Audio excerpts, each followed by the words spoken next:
And thank you Khan صاحب کہ آپ نے فیمنزم اور ہیومنزم کو سینونیمس بنایا.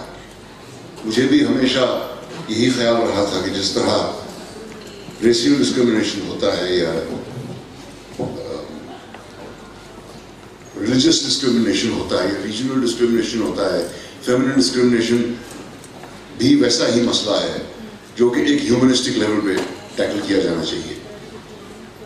But anyway, I will not try to match Khan Saab's eloquence.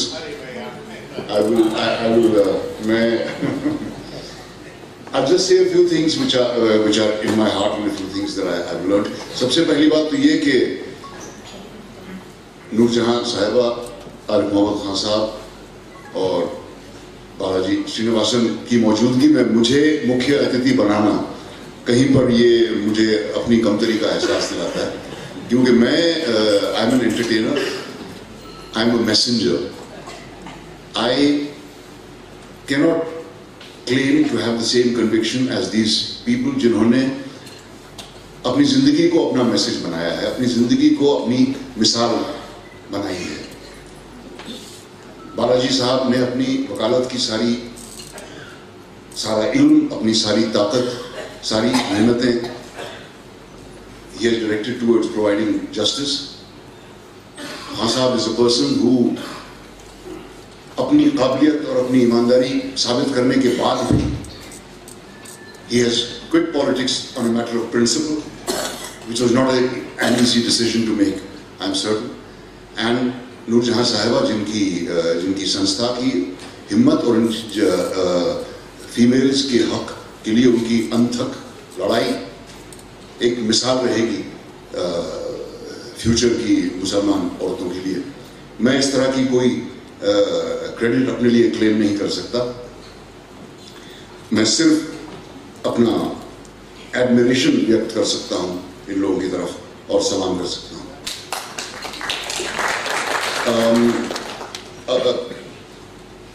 اس کے بعد میں شکریہ ادا کرنا چاہوں گا اپنی عزیز دوست اور پرانی ساتھی جیوتی سبھاش کا, جنہوں نے مجھ سے ایک دن پوچھا کہ تم حامد دلوائی کے بارے میں کچھ جانتے ہو؟ تو میرا جواب یہ تھا کہ میں نے ان کا نام سنا ہے. تو جیوتی نے مجھے ان کے بارے میں کچھ لکھ دیے, ان کے کچھ مضمون لکھے ہوئے, اور ان کی 2 کتابیں, ایندھن جس کا انگریزی میں انواد کیا تھا دلیپ چترے صاحب نے, اور مسلم پالیٹکس ان انڈیا. اور جیوتی نے بتایا کہ وہ ایک ڈاکیومنٹری بنا رہی ہیں اس پر, جس میں وہ چاہتی ہیں کہ میں بھی شامل ہوں. تو اس سلسلے میں ہم مرجولی گئے, حامد دلوائی صاحب کے شہر, ان کے خاندان والوں سے بات چیت ہوئی, ان کے بارے میں کچھ جانکاری پتہ چلی, اور ان کے لکھ پڑھنے کے بعد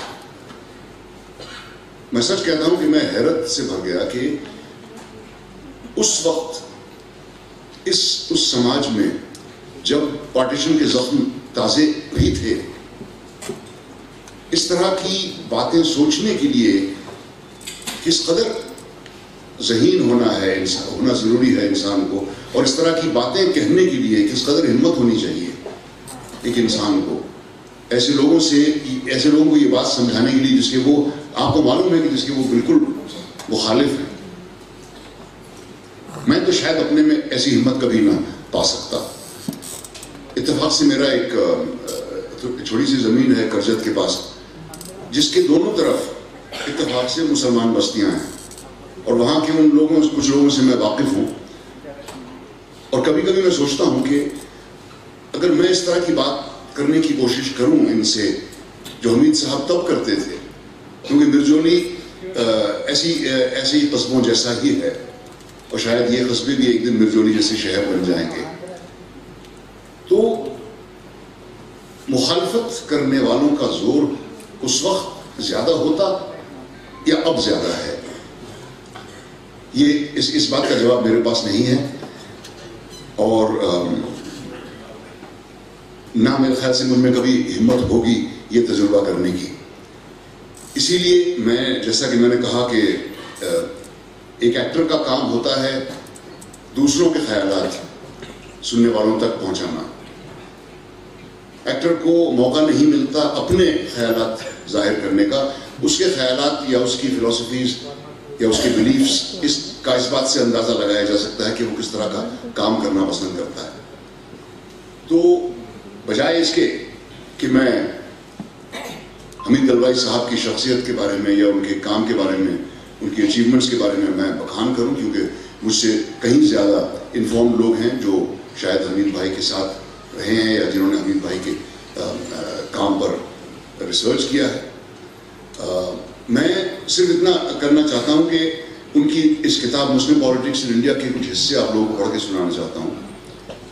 صرف اس لیے نہیں کہ میں ان خیالات سے سہمت ہوں 100%, بلکہ اس لیے بھی کہ یہ خیالات ہمیں اپنی ذہن میں رکھنے ضروری ہیں. ان باتوں کو کہنا ضروری ہے اور ریٹریٹ کرنا ضروری ہے, اور یہ بھی کہ اس زمانے کے لکھے گئے خیالات آج کتنے پریسیڈنٹ ثابت ہوئے ہیں.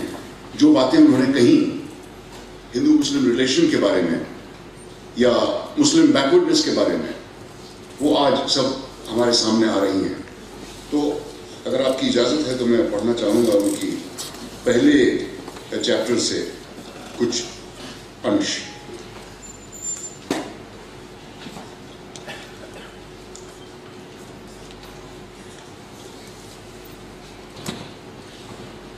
Indian Muslims are being modernized gradually.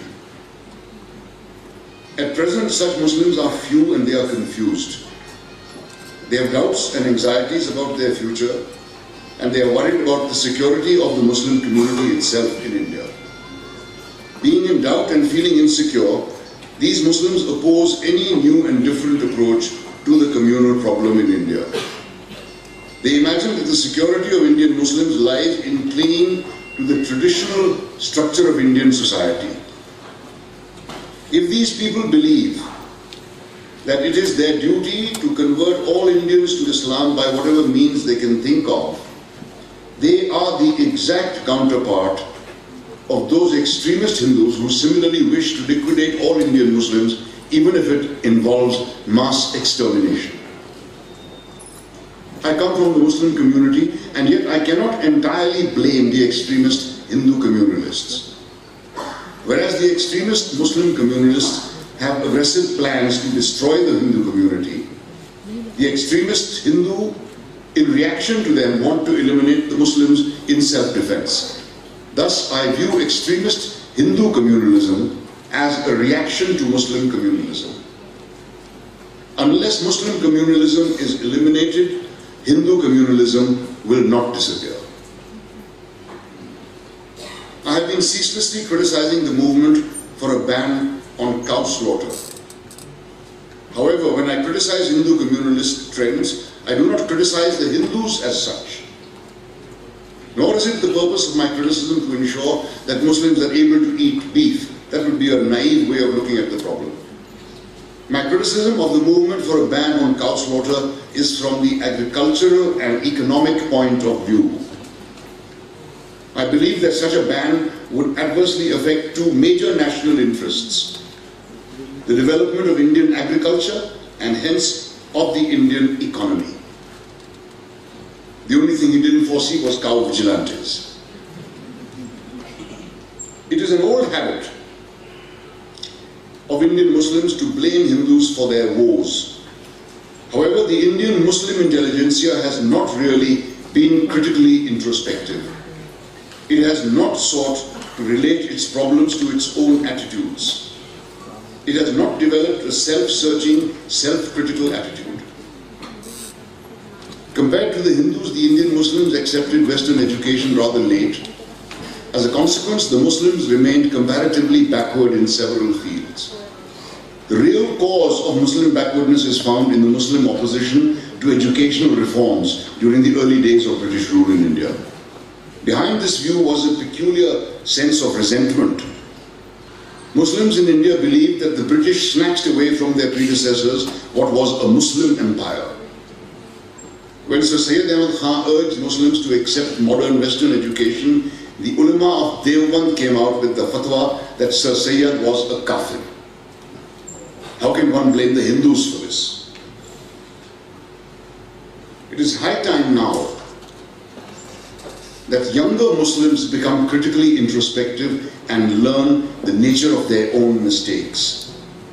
It is a tragic farce that there does not yet exist a class of critically introspective Muslims in India.